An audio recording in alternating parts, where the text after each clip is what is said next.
તો ભાઈ આ છે બધા મારા ફ્રેન્ડ અને થોડી વાર પછી આ લોકો જમીન આવશે સોમનાથ અને હું અહીંથી તારડા થઈને નીકળવાનો છું.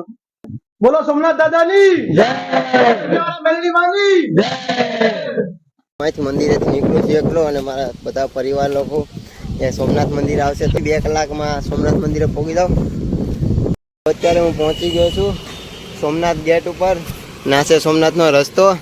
તો બસ થોડીક વારમાં સોમનાથ પહોંચી જવાનું. અહીંથી તો બસ કાંઈ નહીં હોય, 1 કિલોમીટર પણ કદાચ નહીં હોય. તો મળીએ સોમનાથ મંદિર જઈને. હર હર મહાદેવ દોસ્તો, તો હું મારા ગામેથી નીકળી ગયો છું અને હું પહોંચી ગયો છું સોમનાથ દાદાના દર્શન કરવા. સોમનાથ દાદાના દર્શન કરવામાં ઘણી વસ્તુ અહીંયા જાણવા મળી કે અહીંયા આ સોમનાથ દાદાના મંદિરને બચાવવા માટે મીણસિંહ ગોહિલ અને વેગડાજી ભીલે તેમનું બલિદાન આપ્યું છે. અને અહીંયા છે તેની બાજુમાં તેની ડેરી. તો ચાલો હું તમને તેમની ડેરી બતાવું. તો ભાઈ આ છે આપણા વેગડાજી ભીલની આ ડેરી અને અહીંયા ઘણા લોકોએ બલિદાન દીધા છે. આ સોમનાથ મંદિર એમનું ઊભું છે જે લોકોએ બલિદાન દીધું છે. મીણસિંહ ગોહિલ, વેગડાજી ભીલ અને ઘણા લોકો છે તે આ સોમનાથ દાદાના મંદિરને બચાવવા માટે તેમનું બલિદાન દીધું છે. અને આપણે દર્શન કર્યા અને પ્રથમ જ્યોતિર્લિંગ છે આપણે સોમનાથ દાદાની.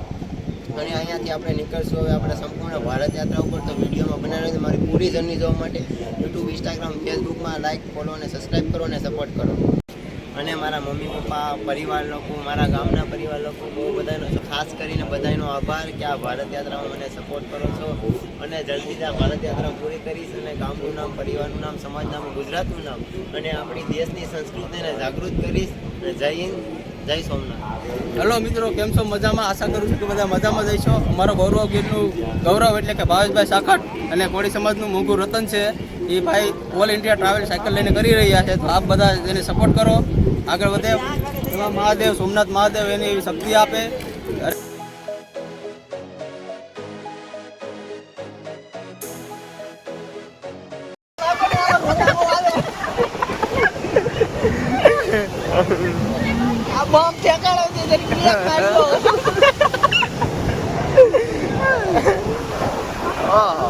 બીજા નાખ્યો, બીજા તળ નહીં ચડે.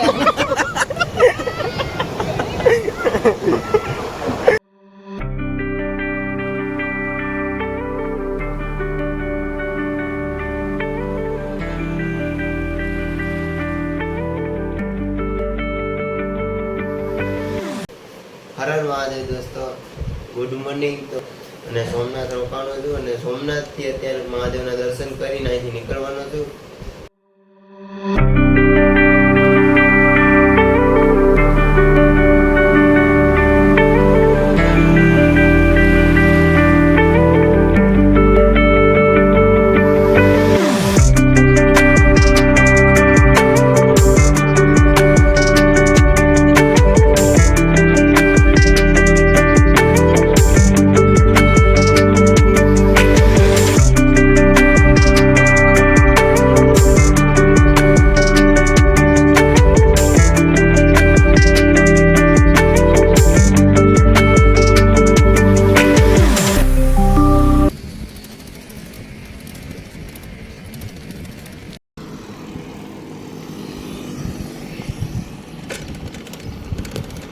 તો સરસ્વતી વિદ્યા મંદિર ને આ છે ભાઈ, આ જમવા લઈ ગયા હતા તો અહીંથી જમીન અહીંયા થોડા છોકરાઓને મળી અને અહીંથી આ હાઈવે છે એ બાજુમાં, ત્યાંથી હું કોડીના રૂટ ઉપર નીકળવાનો. આજ રોજ તાલાડા તાલુકાના બોરવાવ ગામથી ભાવેશભાઈ સાખટ કે જેઓ સ્વચ્છ ભારત મિશન અને ભારતનો સાંસ્કૃતિક વારસો માટે પોતાની સાયકલ લઈ અને ભારતની સફરે નીકળ્યા છે.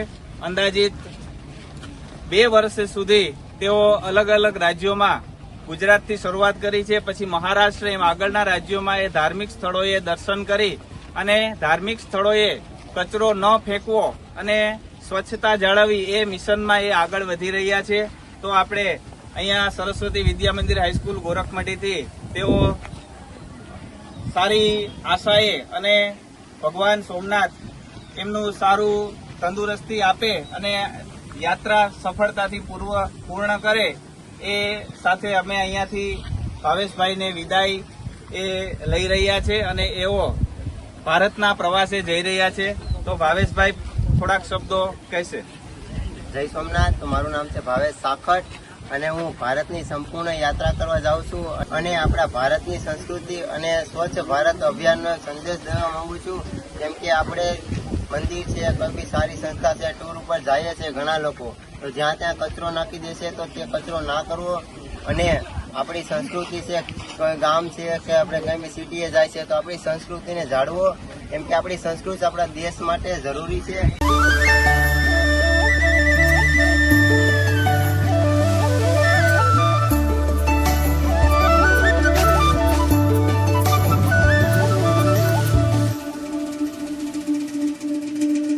સ્કૂલેથી નીકળી ગયો છું અને અત્યારે હું સોમનાથ હાઈવે ઉપરથી ભાવનગર હાઈવે ઉપર જાઉં છું. અત્યારે પહોંચી ગયો છું કોડીનાર તાલુકો મૂળ દ્વારકા. અને આ છે કેવલભાઈ, મને રસ્તામાં મળ્યા હતા, તો કેવલભાઈના સપોર્ટથી મને આ ભાઈ પણ મળ્યા હતા. ભાઈ તમારું નામ શું? ઉમેશભાઈ પણ મળ્યા હતા. અને અહીંયાથી આપણે અહીંયા મૂળ દ્વારકાનું મંદિર છે, ત્યાંની આપણે ઇતિહાસ જોશું અને આને હું તમને પણ અહીંનો ઇતિહાસ બતાવીશ. તો અત્યારે યાર હું મૂળ દ્વારકામાં એકલો છું અને અહીંયા એટલી શાંતિ છે ને કે કોઈ બી યાર કેટલો પણ મારા ટેન્શનમાં કેમ ના હોય, એનું મગજ હાવ સ્થિર થઈ જશે. અને આ રાતનો મંદિરનો આવો વ્યૂ આવે છે. આ મૂર્તિ એ મૂર્તિ દરિયામાંથી નીકળેલી છે અને અહીંયા નવી મૂર્તિ સ્થાપના કરવામાં આવી છે. અને આ ભગવાન શિવનું મંદિર છે. અને આ પાછળ છે ને અહીંથી લઈને થરું તો દરિયો જ છે, આ બધો દરિયો જ છે અહીંયા. ને આવી રીતના અહીંનું વ્યૂ છે.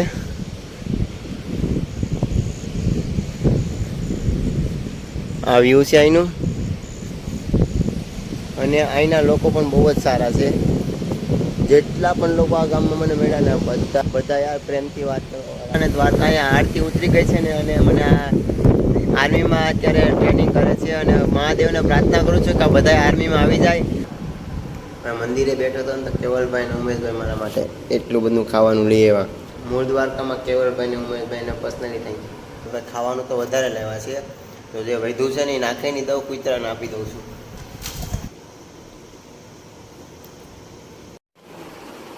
તો ભાઈ આ છે મારી ઉપરની જગ્યા ને અહીંયા મેં સાયકલ મૂકી છે. ને હવે વાગી ગયા છે 10:30. તો બધાને ગુડ નાઇટ ને સવારમાં મળીએ. ને વિડીયો સારો લાગ્યો હોય તો પ્લીઝ લાઈક, કોમેન્ટ અને શેર કરો. અને તમે ગુજરાતમાં ક્યાં ક્યાંથી છો એ લખો.